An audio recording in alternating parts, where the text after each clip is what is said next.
Olha, vamos falar agora de uma pesquisa internacional que foi realizada por cientistas de ensino e pesquisa do Albert Einstein, o Centro de Pesquisas e Hospital de São Paulo. Esse centro, esses pesquisadores, que são inclusive da Universidade Federal do ABC e da Harvard Medical School, mostrando que a yoga, a prática da yoga, está relacionada com benefícios para a memória, para a atenção e outros processos cognitivos. De acordo com o orientador, um dos orientadores de método de yoga que participaram da pesquisa, além de beneficiar o cérebro, a prática também é responsável por outras vantagens para a receita idade. Então, se você quanto mais idade você tem, mais benefícios você tem com a prática da yoga. O relaxamento e a capacidade de reduzir dores crônicas também foram dados encontrados nessa pesquisa realizada pelo hospital, pelo Centro de Ciências do Hospital Albert Einstein. A gente conversa sobre os benefícios da yoga com o professor Alessandro Coelho, que está conosco. Bom dia, professor. Bom dia. Bom Bom, dia a todos. Bom dia, Cíntia. bom dia. Há muito se sabe das coisas boas para a vida de quem pratica yoga que acontece. Mas essa pesquisa ela traz agora, né, à luz da ciência, uma interpretação interessante sobre o uso dessa prática no envelhecimento, no processo de envelhecimento e a inclusão da yoga como uma terapia que também vai ajudar as pessoas a passarem melhor por esse momento, né? Bom dia novamente. Queria que o senhor Bom dia. comentasse a pesquisa. Muito bem, obrigado pelo convite. Mais uma vez, bom dia a todos. É interessante a pesquisa, Cíntia, porque à medida que o tempo passa, né, nós vamos carregando ao longo do tempo um acúmulo de experiências, de vivências, e essas experiências e vivências elas vão ficando, vamos dizer assim, somatizadas, muitas vezes, né, vão sendo somatizadas pelo corpo, pela mente. E ao longo do tempo, a gente vai sentindo mais o efeito do próprio tempo, né, da própria vida.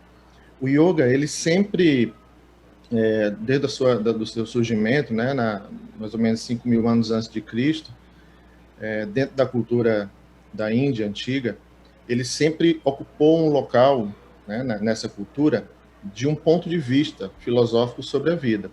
E essa visão, ela vai justamente de encontro a esse acúmulo. Então, à medida que você pratica, mesmo você já começando, né, mais novo, com a idade mais nova, você tem a tendência de aumentar o benefício dessa prática ao longo do tempo. Quanto mais tempo você pratica, mais tempo você colhe os benefícios dessa prática.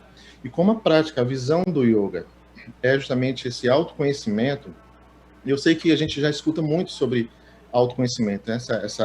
Essa palavra vem sempre sendo comentada, mas quando a gente adentra um estudo de autoconhecimento, um processo de autoconhecimento, a gente entende mais como que isso é tão profundo e tão benéfico para a vida da gente. E com certeza, né, e a pesquisa mostra isso, que ao longo do tempo da sua vida, você tem mais questões a, a, a resolver, a lidar, a entender sobre você mesmo, sobre a vida e sobre aquilo que você encontra no percurso da sua vida. Então, é muito interessante e muito verdadeira esse resultado nessa pesquisa, que mostra justamente o que o yoga vem trabalhando na sua parte filosófica, na sua parte histórica, cultural, né, ao longo desses anos, desses milhares de anos. Uhum. Inclusive, a pesquisa ela até traz essa informação, que já havia estudos anteriores sugerindo que a yoga pode trazer benefícios à saúde similar ao exercício aeróbico e que os pacientes já mostravam, né, melhoras na consciência, atenção e memória. Mas o que ele mostra agora é que, além disso tudo, né, que eu falei agora há pouco, eu estou exatamente na página do Einstein, de onde foi feita essa pesquisa, esse estudo sugerindo que os praticantes têm uma espécie de proteção contra o declínio cognitivo do envelhecimento. É uma pesquisa muito interessante para quem quer saber mais sobre a prática do yoga. E eu lhe pergunto o seguinte: As pessoas falam muito também sobre o relaxamento.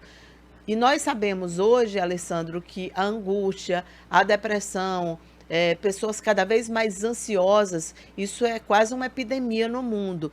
Ela tem ajudado, também tem ajudado, aliás, eu chamo a prática da yoga, você chama o yoga, o correto, então vou fazer aqui a correta.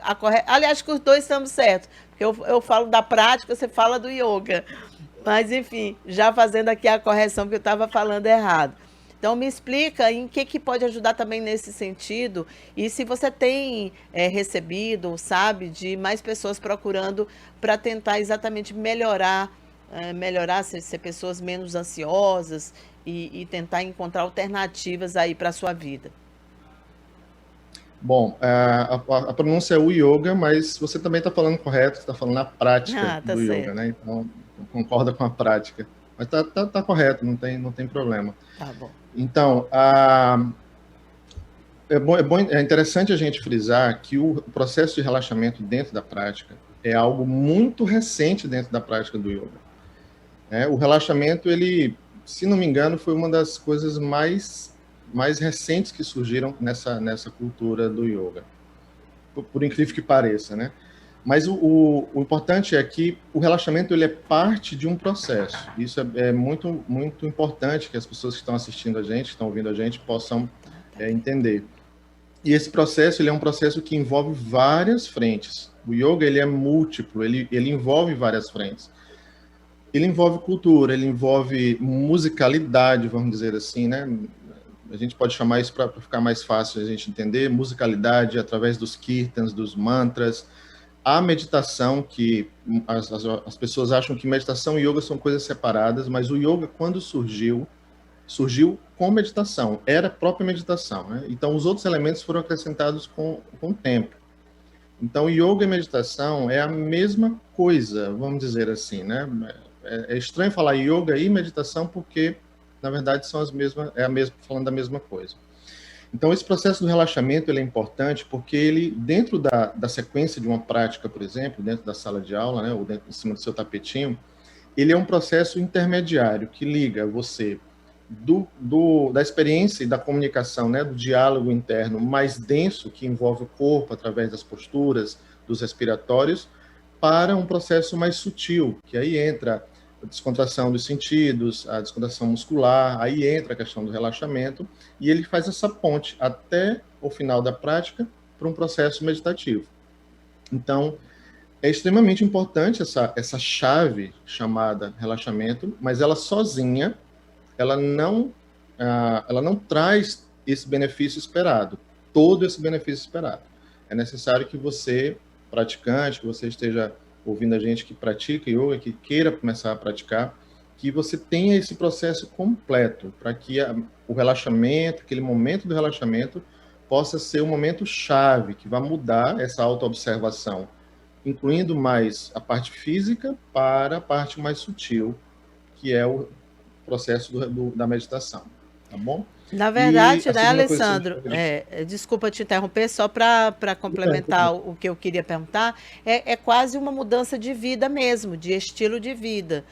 Não é você muda muita coisa na sua vida quando você começa a meditar e quando você, então, associando isso ao yoga, como você está explicando aí. Então, não é você foi para academia, fez aquela atividade e você voltou à sua vida normal, porque é todo um processo, é toda uma decisão. Acho que quando alguém decide praticar yoga, essa pessoa ela está consciente que ela vai ter uma mudança, porque o processo de autoconhecimento ele nos faz mudar demais, né?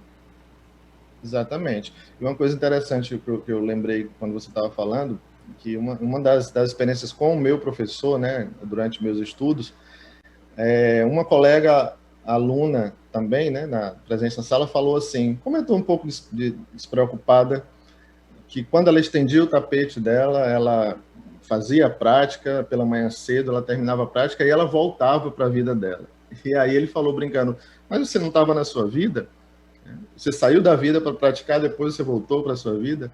Ele fez isso como uma forma de brincadeira, mas com uma verdade interessante, porque, como você falou, a gente muda de vida porque a gente muda o olhar. A vida da gente continua. É dentro da prática, a prática precisa fazer parte da sua vida. Não é algo que você, por exemplo, encare como uma fuga daquele cotidiano que você pratica. Isso é um primeiro grande ponto. É um ponto muito, muito, muito importante. Que você não considera a sua prática, a meditação, a prática de asanas, de posturas, como algo que você faz ao fugir do seu cotidiano. Na verdade, aquilo faz parte do seu cotidiano. Por que isso, Cíntia? Porque para esse autoconhecimento, a gente precisa entender que tudo faz parte da nossa vida. E tudo fazendo parte da nossa vida, nós teremos, com o tempo, né, de observação e de conhecimento de si mesmo, a capacidade de resolver e de estar, a gente chama assim, de estar pleno nas questões da sua própria vida.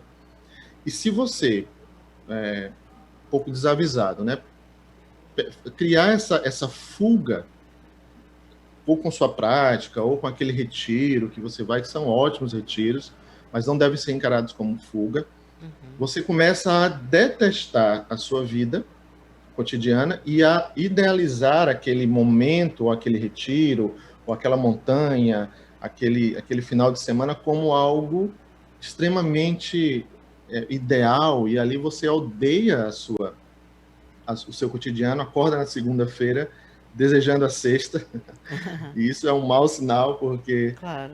a vida da gente é tudo isso que a gente vive, né? As questões, a problemática, a alegria, a felicidade, e o yoga ensina justamente isso. E é por isso que os efeitos tão falados do yoga acontecem. É por isso que essa pesquisa que nos mostra que ao longo da vida nós temos mais benefícios, porque nós temos mais questões a entender e a olhar, vamos dizer assim, a resolver na nossa vida. E quanto mais a gente vai resolvendo isso, vai entendendo que a vida é isso que nós vivemos realmente e que temos capacidade de resolver e de estar bem nas questões da nossa vida, a gente vai aliviando o estresse, a gente vai aliviando a tensão, a mente da gente funciona melhor, né? E isso tudo é o autoconhecimento, Cíntia. A gente vai pensando melhor, a nossa cognição vai melhorando porque a gente vai entendendo a vida sem aquele peso, sem aquelas questões que tanto machucam, tanto maltratam a gente ao longo dos anos da vida. Por isso é muito interessante esse resultado, viu? Tá certo, Alessandro. Olha, muito obrigada pela entrevista e também aqui pelos esclarecimentos. Bom dia para você. Bom dia, eu que agradeço. Tá certo.